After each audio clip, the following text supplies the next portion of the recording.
trouble at the palace, problems in the White House potentially, and certainly great fear all over the world with the great and the not so good. Jeffrey Epstein may have died in potentially mysterious circumstances. Virginia Giuffre, who made some pretty big accusations about the former Prince Andrew, they've all gone, but the legend lives on, and it becomes a nightmare for those very same people. How big is this going to get? How deep is the iceberg, which is affecting those old establishment characters from the royalty to the Republicans? Is this a great royal rumpus or something bigger? Find out with me right now on Lembit Öpik Live. This is all wrong. I shouldn't be up here. I should be back in school on the other side of the ocean. Yet you all come to us young people for hope. How dare you! Boring. Boring. Boring. You gotta work. Don't tell us what we're gonna feel. We're trying to solve a problem. Don't tell us what we're going to feel. I'm not telling you. Because you're in no position to dictate that. That's exactly what you're doing. You're in no position to dictate what we're going to feel.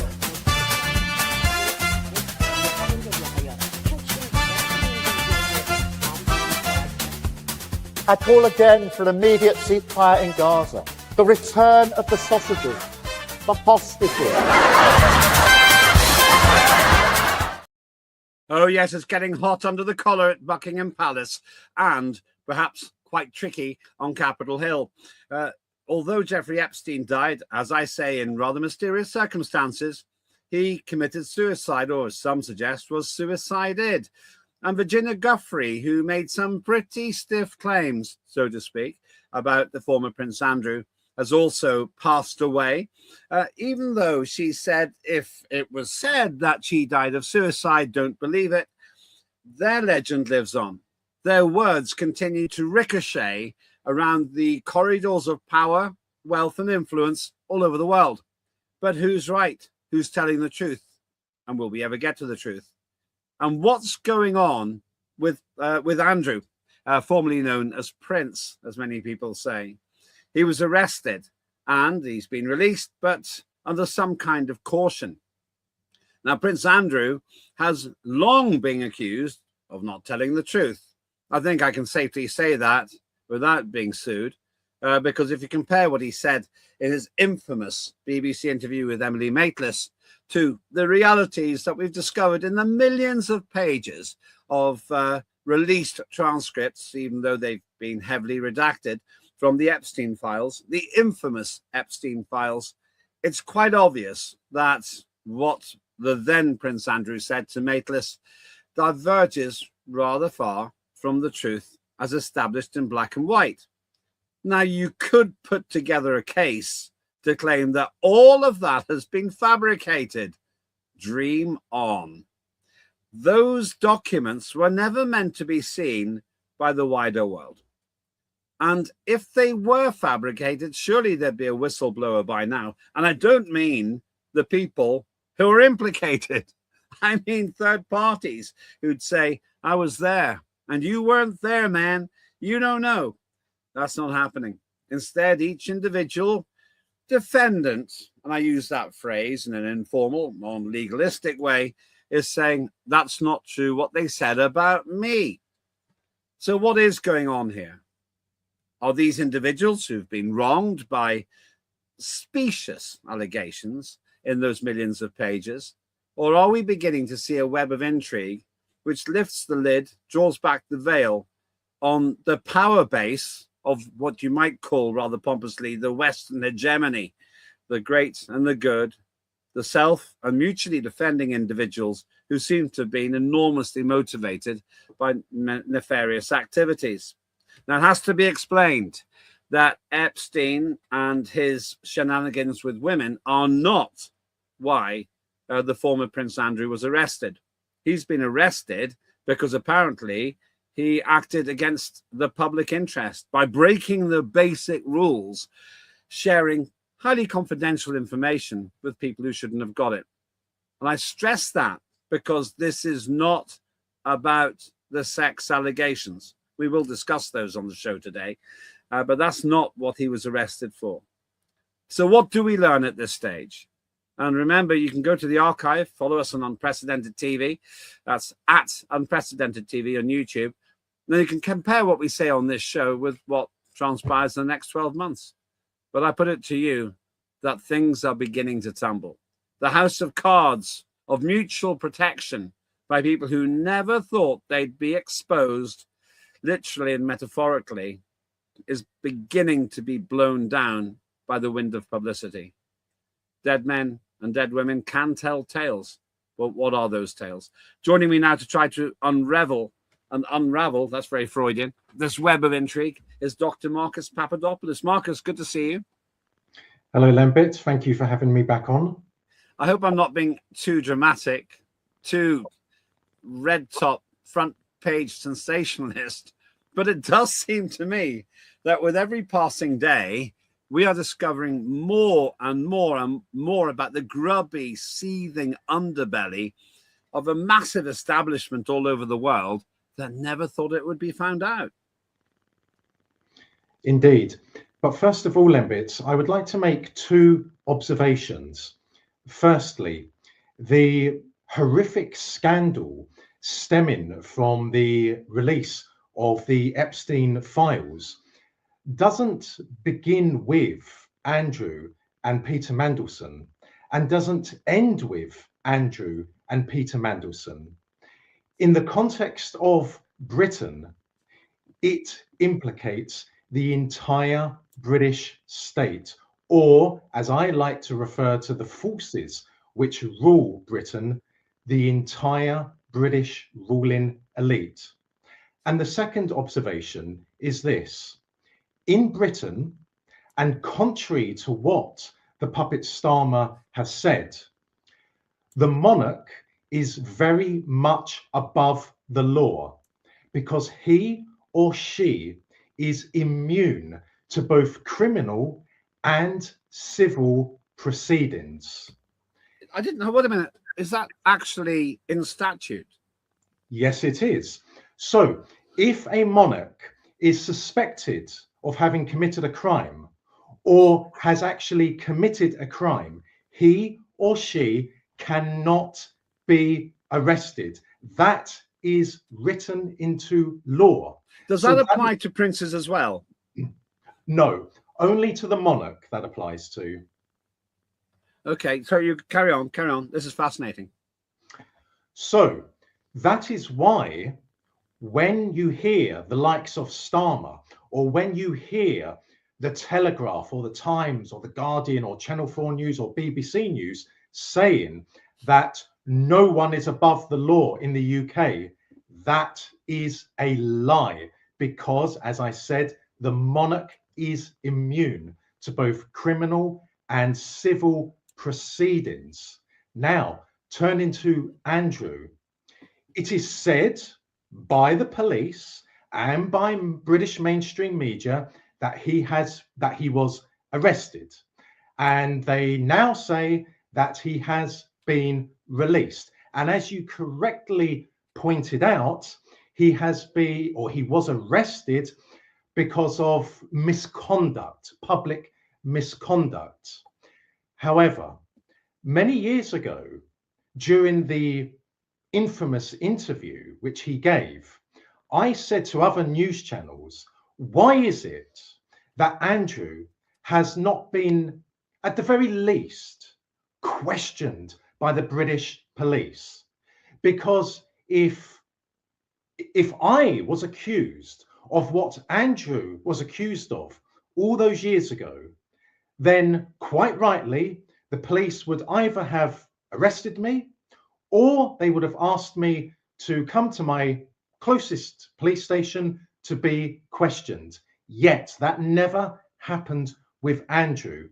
Now that the British people, now that the Western nations as a whole are so much more enlightened about the actual structure of power in Britain and in the rest of the Western world, and the nature of the dark forces which rule Britain and the rest of the Western world, only now has Andrew been, quote, arrested?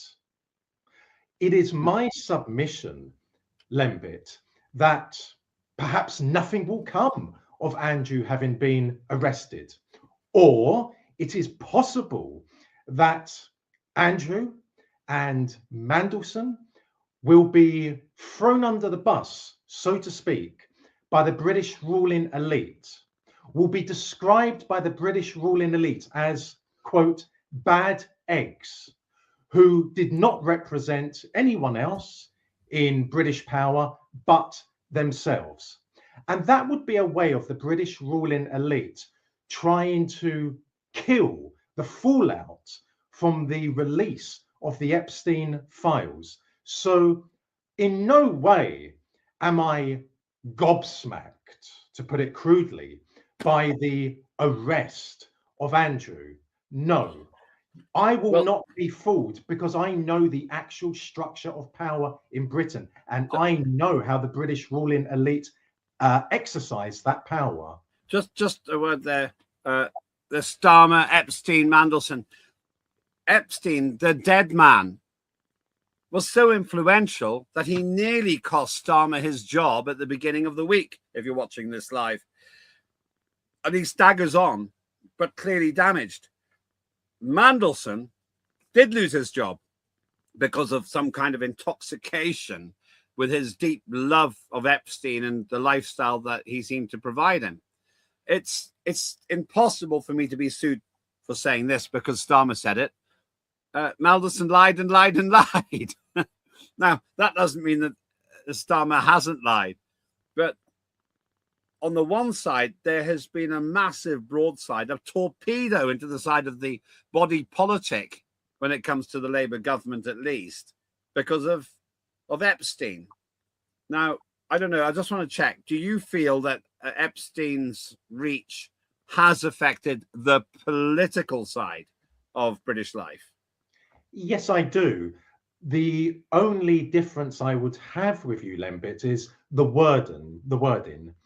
I do not believe that this is a major problem for the British government or the Labour government or Prime Minister Starmer. No, it is a major problem for the British state or the British ruling elite. With Epstein, he can be the scapegoat because dead men can't talk. And it is possible that Andrew and Mandelson will also be the fall guys. It is possible. As we speak now, Lembit, Mandelson has not even been questioned by the police. That could change. But again, I think we need to be very clear about this. Starmer is not in control. If the British ruling elite decide that he needs to go for whatever reason, then he will resign. Before 2020, the vast majority of Britons truly believed that the Prime Minister, that the House of Commons was the central source of power in the United Kingdom. Because of the COVID lie, or what we call the plandemic or the scamdemic, most Britons have now woken up to the reality that Parliament, that the Prime Minister does not govern Britain, that there are very dark, malignant, powerful forces, globally powerful forces which rule Britain. And these powerful forces are decadent, are depraved. Many of us have been saying this for many, many years. Many of us have said, for example, that the American deep state is involved, is at the center of human trafficking, drug trafficking, gun trafficking, and organ trafficking.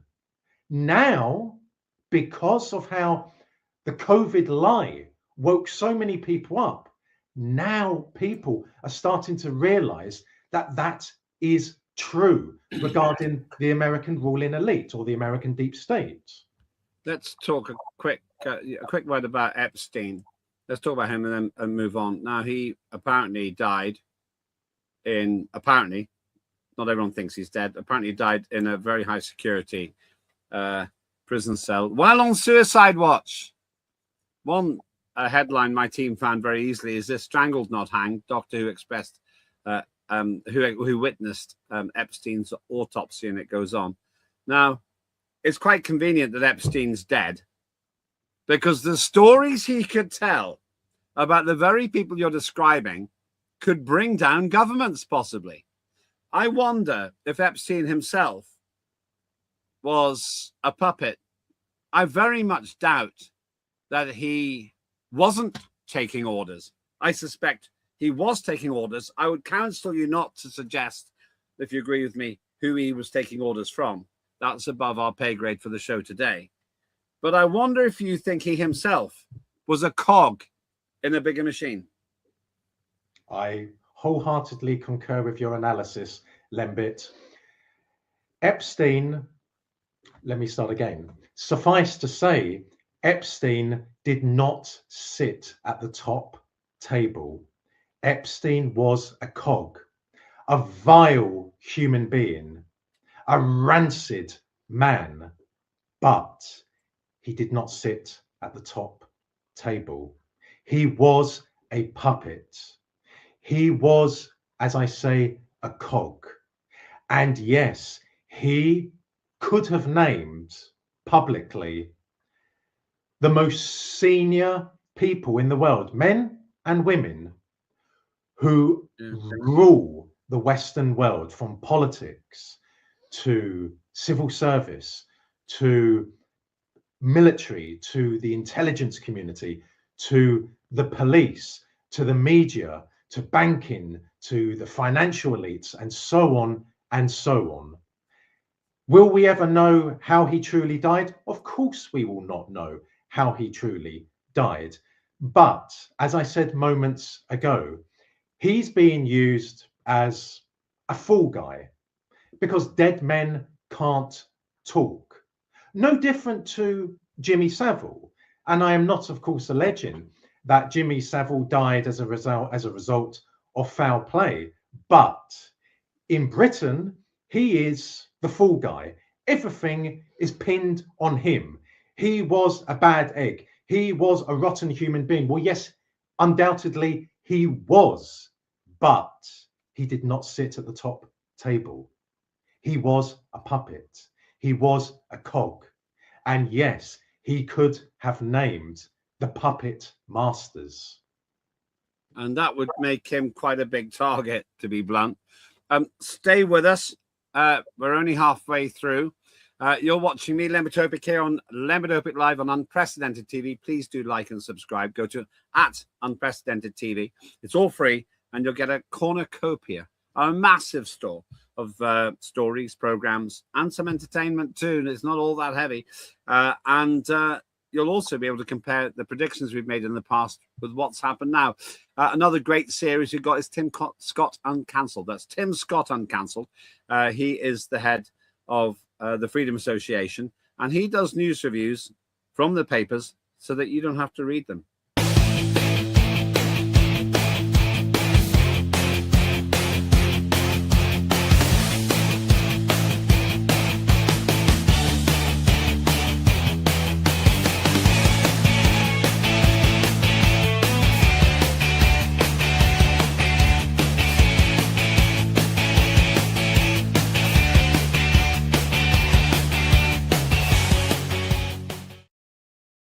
Tim Scott Uncancelled, usually on a Saturday for the debut of the show, 10 a.m. Greenwich Mean Time. But you'll find it all in the archive too, hundreds of shows there. And please do like and subscribe. Somebody else who should make you want to be here is Dr. Marcus Papadopoulos, who is far better educated than me. He's a doctor, I am not. But also you have a lot of lived experience. And the story so far, we think that Epstein was a puppet, not a puppet master. Convenient he's gone, because he could have named the puppet masters. So maybe strangled, not hanged. As you say, we'll never know. He had the Lolita Express very badly misused aircraft, a Boeing 727, I think it was, huge plane. He must have been absolutely loaded to have that. And Lolita, of course, referring to the book by the same name. I'm sure you know who wrote it. Do you? The name has slipped my mind. Okay, I'll give you a minute or two to redeem yourself if you remember. Lolita was the story of a teacher who basically became infatuated with an underage girl, and they went across America in their relationship. I won't spoil it. It's worth reading. It's quite a dark book. But obviously, Epstein called his plane the Lolita Express. It doesn't leave much to the imagination, does it, Marcus? It certainly doesn't, and it demonstrates Epstein's depraved nature. But again, I reiterate, we should not be preoccupied with Epstein. We should not be preoccupied with puppets. We need to identify the puppet masters. Hard to do. Incidentally, so that people don't forget the question I posed, it was, I think it was Nikita Nabokov, might have the first name wrong. Yes. Nabokov who wrote that. There's a film with James Mason in it, which really is a very accessible. It's a dark film. Don't watch the remake. Watch the original. It's a dark film. The first name was Vladimir. Yes, it was Vladimir Nabokov. That's right. You also mentioned. I mentioned the aircraft. You mentioned the dark things there. There's Bill Clinton. He doesn't dispute these photographs are authentic. There's some nice lady sitting on his lap there. Him next to Epstein, him having a nice bath. And another picture of him and a nice lady. And what I have to say at this point, what the mainstream media says, of course, none of this shows or suggests any wrongdoing. We have to say that. Not one of those pictures suggests any wrongdoing. But it certainly suggests a relationship with Epstein. And that I find interesting. The president of the United States, I've been in the presence of American presidents, but I've never spoken to one. I never sat in the president of the United States lap either, I have to say. So we've got this darkness going on. I'm wondering, and we got the aircraft as well. By the way, there's another confusion. He's so wealthy, there's another plane, if we can put it up.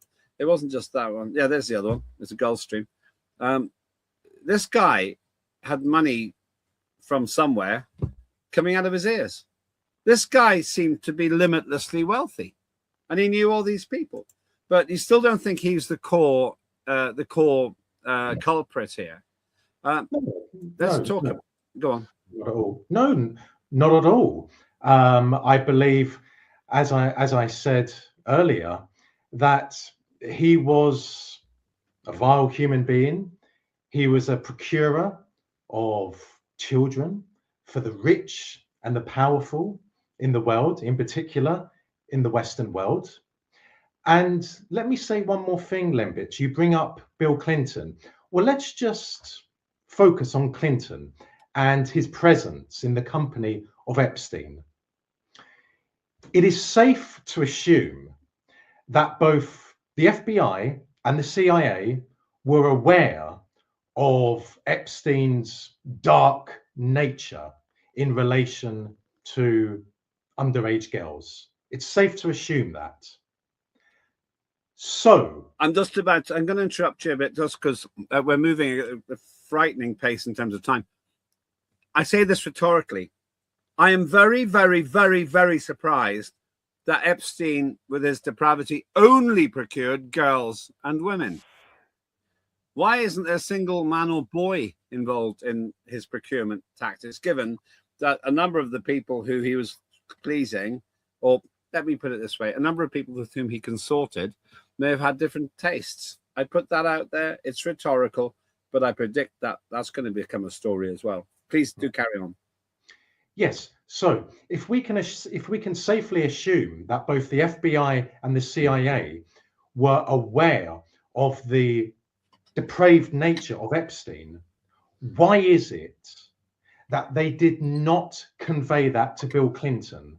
Why is that? Why is it they did not advise him, do not have anything to do with him, President Clinton.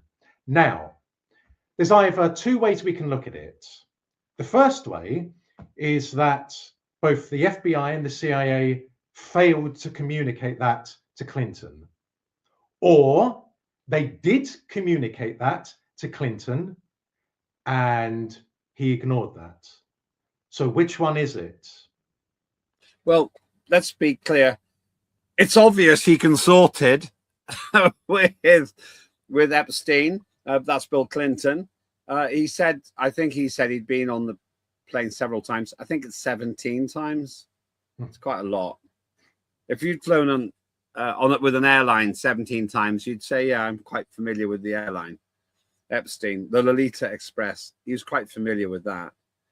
And I would say if I had done at least, well, all of those four things, hung around with Epstein in strange clothes, had a girl on my lap in two different circumstances, or was bathing in whatever circumstances that was, with somebody there, I don't know who that was, I probably remember at least one of those incidences. So you're saying that it is quite a peculiar thing if Bill Clinton claims that he wasn't aware of the circumstances, because either he might have worked it out himself or he might have been warned. Absolutely. The FBI and the CIA, in my opinion, knew without a doubt about Epstein's horrific nature and what he was engaged in. Therefore, why did Clinton continue to keep him as a friend? Why? And finally, Lembit, all of these people in the Western world who have been implicated in the Epstein files, for many years now, we have been told to look up to them, that they are the defenders of civilization. They are the defenders of freedom, of democracy, of human rights. They are the leaders of the free world. Well, are they really? Well, I've never been that. I thought Bill Clinton was good at the time, but I've never been that impressed with him ever since. Well, he said a few things which turned out to be untrue. And the likes of Obama have disappointed me because they believe, in my view, in the nonsense of climate emergency caused by humans. But let's get to the heart of the matter. The reason we're discussing it. There's a set of photographs. One of them historic and two of them quite recent. The historic one is of Andrew, formerly known as Prince, over a body. We don't know anything. I don't know anything about who that girl is. The other two are of his arrest. Now, you said something at the beginning of the show that the monarch, him or herself, is above the law, literally. And I guess being the brother of the head of state probably gives you a little bit of immunity based on what you said.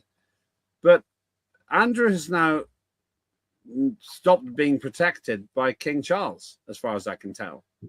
These pictures of his arrest are embarrassing, but the picture that worries me the most there, what's he doing? Now, I don't want to speculate too much on it, but it leads me to a bigger question. Is there any prospect, in your view, Marcus, that the arrests which are about breaching his public duty, the rules when it comes to public service, will seep into getting into this other, it might be even darker area, or questions about whether there was sexual misconduct? Or do you think that they will remain separate and forever so? The number one objective of the British monarchy is to ensure the preservation of the crown, to ensure the preservation of the monarchy. And therefore, it is possible that Andrew could be, in a manner of speaking, thrown under the bus. It is possible. On the other hand, nothing could come of his arrest. And you will notice, Lembit, and your audience will notice, that when I say arrest, I say it in a certain way, because I'm not going to be fooled by the British ruling elite and their useful idiots, because I know the actual structure of power of the British ruling elite. I know how it works in practice. So when the media says, or when the police says that Andrew has been arrested, maybe not. You have only their word to go on. And neither of those groups, neither the police nor British mainstream media, is independent or impartial. They cannot be trusted. The whole episode could simply be a charade. Having said that, there's the telling picture. Yeah. Then that'll be all over the global media tomorrow. Whoever took that picture has written their ticket for the rest of their lives. That picture will be priceless. I think a picture like that is a game changer. And I wonder, this is maybe where I differ with you, because I understand what you're saying about this potentially being a setup for against us, the public, rather than an arrest of him. Andrew, we'll never quite remember if it's Mountbatten, Windsor, or the other way around. But I just think that this picture is an absolute, it's an absolute game changer. You can't recover your reputation from something like that. Now, you could say that's unfair because it's a single picture. And I know what it's like to be hounded by the police. I got hounded by the police when I was having high-profile relationships. But it seems to me, in order for this to this whole thing to be a setup, Andrew would have to be far smarter than he is. You mentioned his interview. I also raised the interview with Emily Maitlis, and he made an absolute pig's ear of it. It was a disaster what he did there. And he sat there and he looked quite smart and everything else. But what he said has been proved to be up to tosh. And people didn't believe him. They didn't think this man doesn't sweat. They didn't think these things.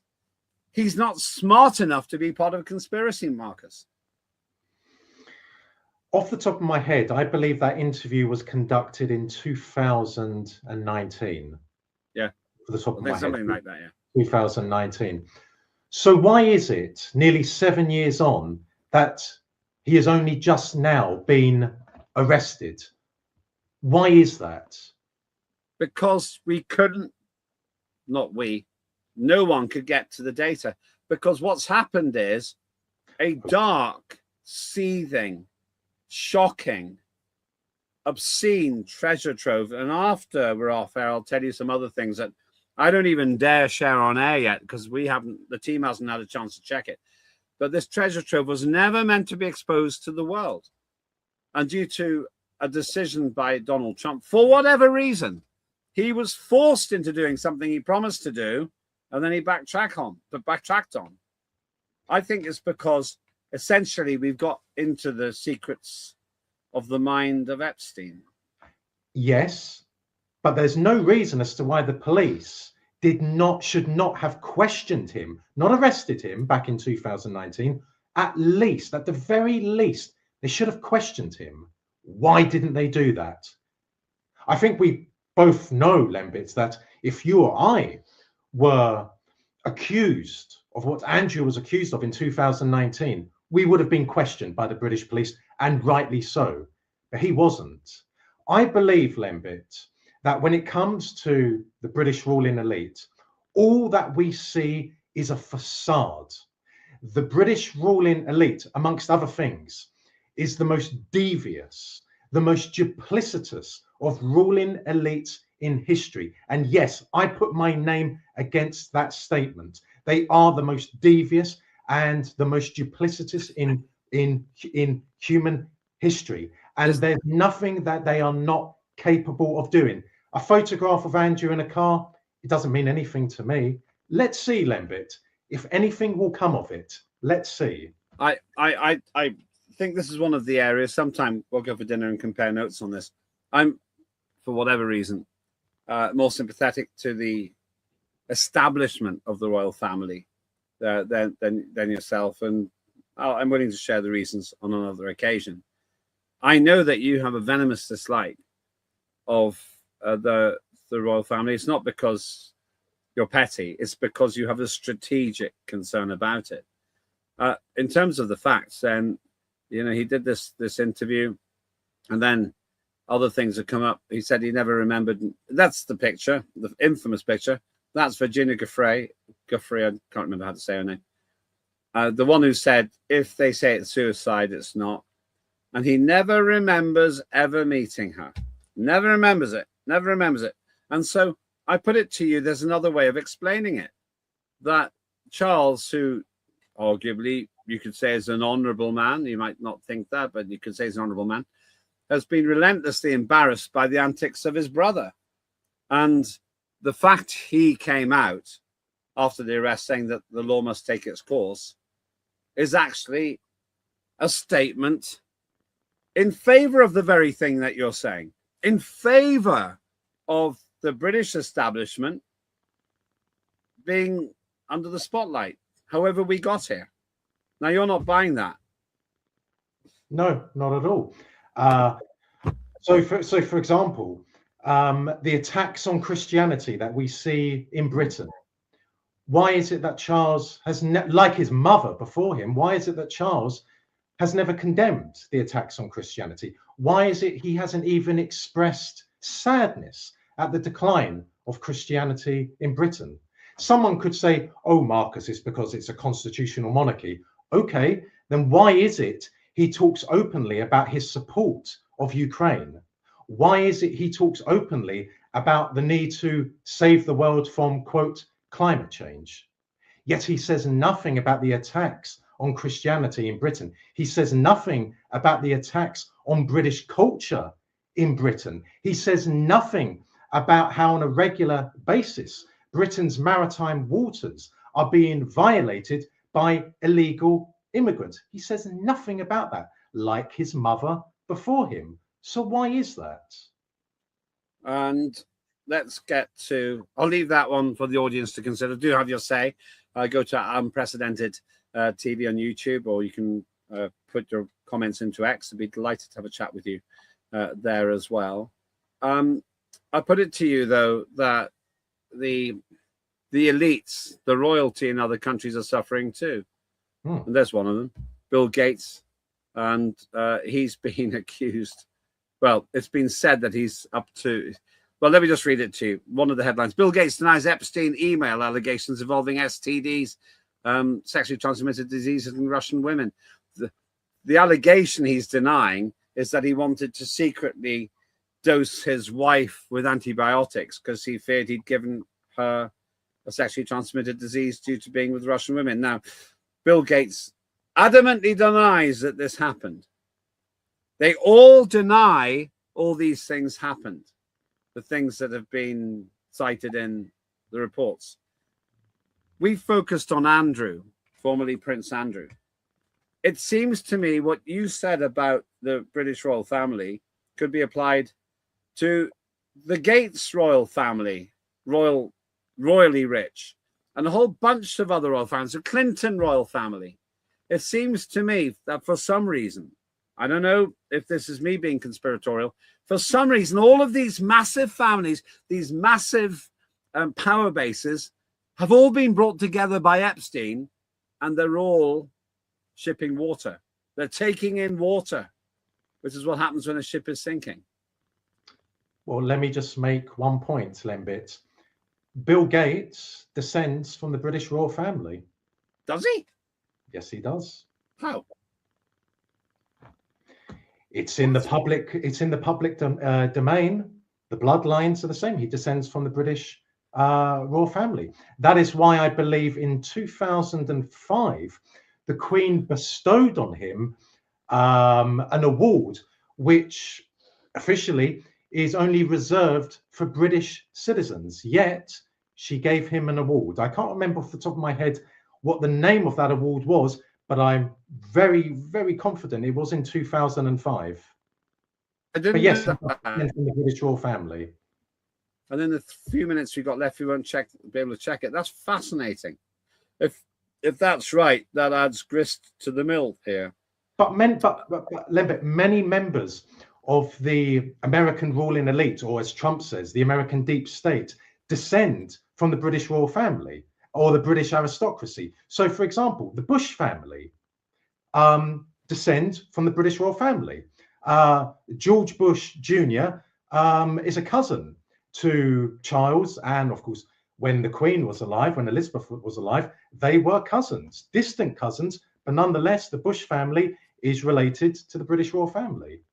You've put so many questions up. My team is feverishly trying to check all this up. Don't worry about it. Just focus on the pictures. We'll have another conversation about this. You could write a book about this and get another PhD. Let's finish on this. And if you can put what's going to be an iconic picture, I would say. Yeah, they're right. That's the one. Now, I have to say, you can take a bad picture of anyone. If the guy was on a multi-frame shot, he might have just got him before he was blinking or yawning. I get that.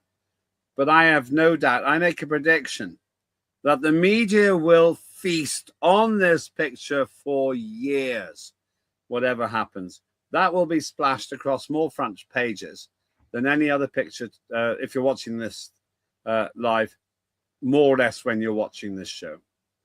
But I don't put too much store on photographs.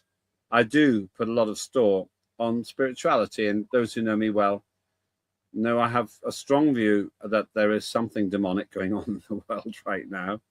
Let me ask you this question. Do you know who this depicts? You probably don't. Any guess? A theatrical performance. But the character well, it looks like Lucifer has a lot in common, in my view, with those who are in danger now. Any guesses? Enlighten me. It was, I'll give you a clue, and this won't help you much. It was the greatest play I watched in all my years at school. I wasn't in a lot of plays, but I wasn't in this one. You're going to have to. He makes a bad deal and pays for it at the end. Any idea? Dr. Faustus. Not King Lear? Dr. Faustus is the fellow who does a deal with the devil to have anything he wants for about 24 years in exchange for his soul. And at the end, he begs to break the deal. And the devil says, no, you've done it. His representative Mephistopheles carries out the devil's faithful, solemn oath to give Faustus everything he wants, but there's no escape at the end. I wonder, Marcus, if this is what we're seeing playing out by some of the elites who did a deal metaphorically, or some would say literally, with the devil.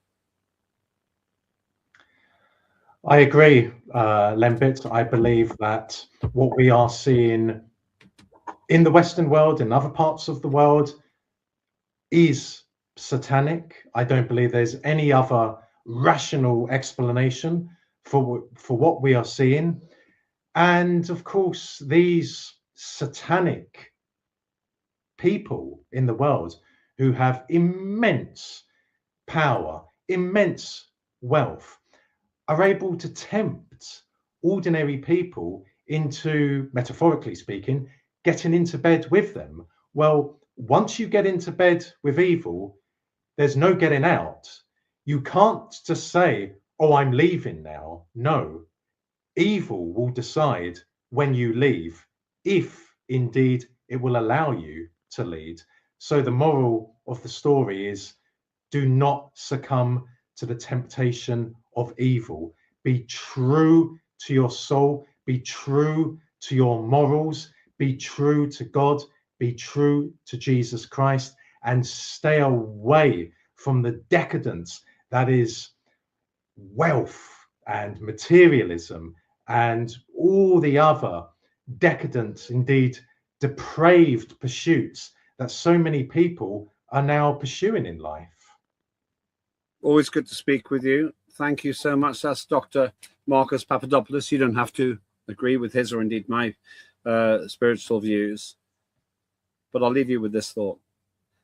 Whether you think the Dr. Faustus story is literal or metaphorical, it's worth having a read, because one thing is for sure: people who have made some kind of a dark pact with dark people whether they claim ignorance of the soul of the people they've done deals with or not, are now finding that those deals are coming back and requiring their pound of flesh.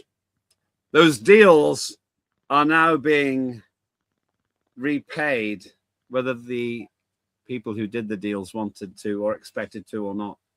I don't know how Andrew's tale will play out, but I'll finish on this prediction. Whether Epstein killed himself or not, the things he did live on in the misdeeds of those who he coerced or tempted in a Faustian way to be part of it. And at the other end of this deal, someone like Virginia Giuffre, who I suspect was coerced, that's my view, and who I am very surprised committed suicide, very surprised indeed, was a victim. And so we find the final irony here. The perpetrator and the victim both tell tales from beyond the grave. And since they are beyond the grave, they can no longer be silenced. And that is the greatest irony of all.